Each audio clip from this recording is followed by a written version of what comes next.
Hi, இன்றைக்கி நம்ம வீட்டில் அரிசி போட்டு சாப்பாடு செய்ய போகிறோம். வாங்க எப்படி செய்யலாம், அதுக்கு என்னென்ன தேவை, பொருள் என்னென்ன தேவைன்னு பார்க்கலாம். இந்த உலக்குக்கு 1.5 உலக்கு எடுத்து அரிசி எடுத்து ஊற வச்சாச்சு அரை மணி நேரத்துக்கு முன்னாடி. இதே உலக்கில் அரை உலக்குள்ள பருப்பு எடுத்து இது கூட ஊற வச்சுக்கலாம். அரை உலக்கு பருப்பு எடுத்து இது கூட ஊற வச்சு ஒரு 5 நிமிஷம் ஊறும். அதுக்குள்ளே நமக்கு வெங்காயம் தக்காளி எல்லாம் வெட்டிட்டு வந்துடலாம். மீடியம் சைஸ் தக்காளி 4 தக்காளி எடுத்துருக்கேன். ஒரு நல்ல பெரிய வெங்காயம் ஒரு வெங்காயம் எடுத்துருக்கேன். இதை நம்ம கட் பண்ணிக்கலாம். வெங்காயம் நீல வாக்கில் வெட்டி வச்சாச்சு. தக்காளியும் நல்ல நீல வாக்கில் நைஸாக வெட்டி வச்சு அப்புறம் சாப்பாடு தாளிச்சு விட்டுறலாம். அடுப்பை பற்ற வச்சு குக்கரை அடுப்பில் வச்சுக்கலாம். எண்ணெய் ஊற்றிக்கலாம். இந்த சாப்பாட்டுக்கு கொஞ்சம் எண்ணெய் ஜாஸ்தியாக ஊற்றினாக்கா நல்லா டேஸ்ட்டாக இருக்கும். இந்த அளவுக்கு எண்ணெய் ஊற்றிருக்கேன். உங்களுக்கு எவ்வளோ தேவையோ அந்தளவுக்கு நீங்கள் ஊற்றிக்கணும். எண்ணெய் காஞ்சிருச்சு. இப்போ ஒரு ஸ்பூன் கடுகு பருப்பு பொரியட்டு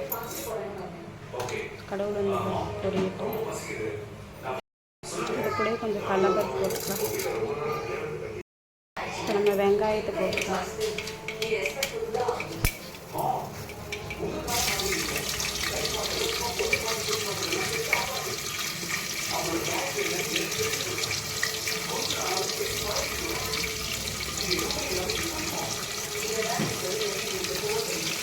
வெங்காயத்தை போட்டாச்சு.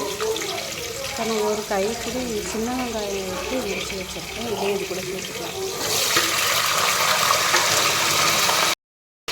ஒரு 15 பல் பூண்டு, நல்ல பெரிய பூண்டாக எடுத்து சேர்த்துட்டு அதை இது கூட சேர்த்துக்கலாம். வெங்காயம் பூண்டு எல்லாத்தையும் இதில் சேர்த்து வச்சு இது நல்லா வணங்கும். வெங்காயம் வணங்கிடுச்சு. கொஞ்சம் தக்காளி இதில் சேர்த்துக்கலாம்.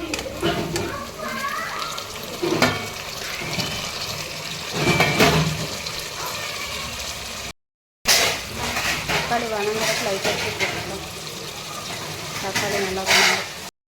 தக்காளி நல்லா வணங்கிடுச்சு. இப்போ லைட்டாக கொஞ்சமாக இஞ்சி எடுத்து நான் இடித்து வச்சுருக்கேன். அதையும் நல்லா சேர்த்துக்கலாம். கொஞ்சமாக கொத்தமல்லி கருவேப்பிலை வச்சுட்டு அதையும் கூட சேர்த்துக்கலாம். இப்போ நம்ம மசாலாலாம் சேர்த்துக்கலாம். இந்த ஸ்பூன் இப்போ அரை ஸ்பூனு காஷ்மீர் மிளகாய்த்தூள். இது நம்ம வீட்டில் அரைச்ச மிளகாத்தூள். இது போட்டு நல்லா டேஸ்ட்டாக இருக்கும். இது ஒரு 3/4 ஸ்பூன் போட்டுக்கலாம். சாம்பார் தூள் இது ஒரு ஸ்பூன் போட்டுக்கலாம். இதை கொஞ்சம் மிக்ஸ் பண்ணி விட்டுக்கலாம்.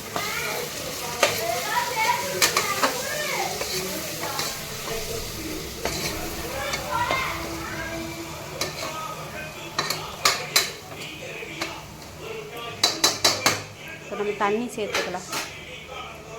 1.5 டம்ளர் அரிசிக்கு 1/2 டம்ளர் பருப்புக்கு மொத்தமாக 3 உலக்கு தண்ணி சேர்க்குறோம்.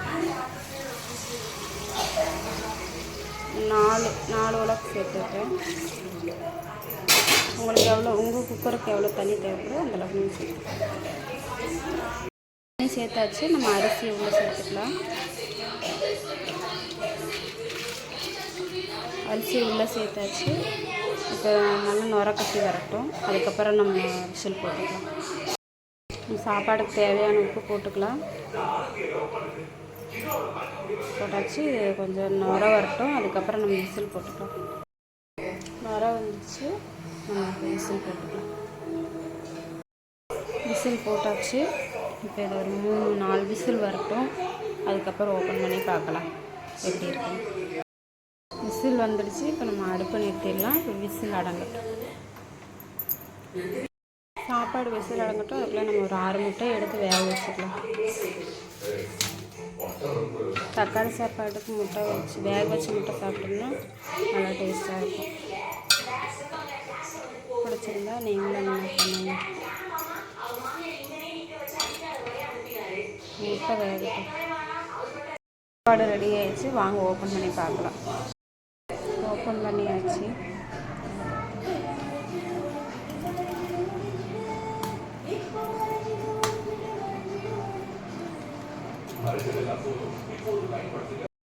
சாப்பாடு ரெடி ஆயிடுச்சு, வாங்க சாப்பிட்லாம்.